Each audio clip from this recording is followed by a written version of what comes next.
សម្រាប់ឆក់យកបេះដូង Melania Trump បង្ហាញឈុត Dior យ៉ាងប្រណិតក្នុងពិធីលាងសាយភោជទទួលព្រះចៅឆាលទី3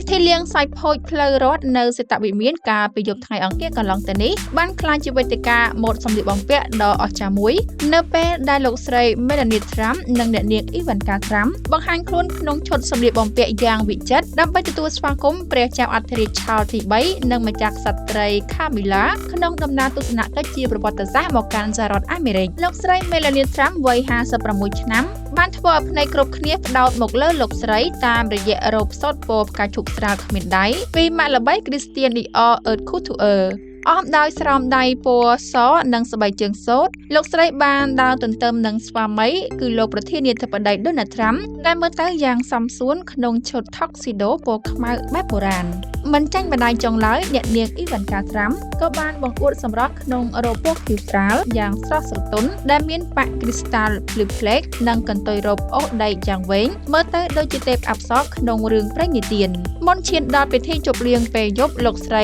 Melania បានផ្លាស់ប្ដូរឈុតសម្លៀកបំពាក់ជាច្រើនដងដែលសុទ្ធសឹងតែជាម៉ាកល្បីៗគេប្រាក់ឈុតអាវសំពត់ពណ៌ស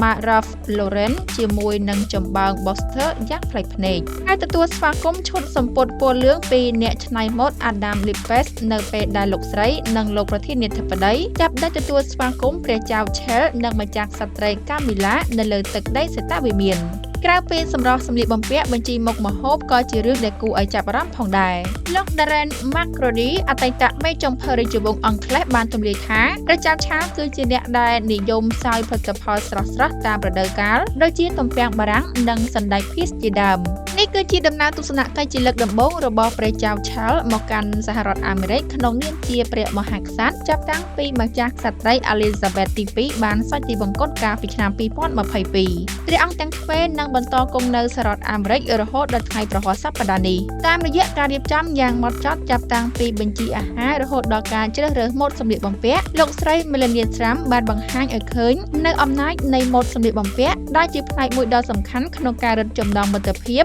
រវាងមហាអំណាចអាមេរិកនិងរាជវង្សអង់គ្លេស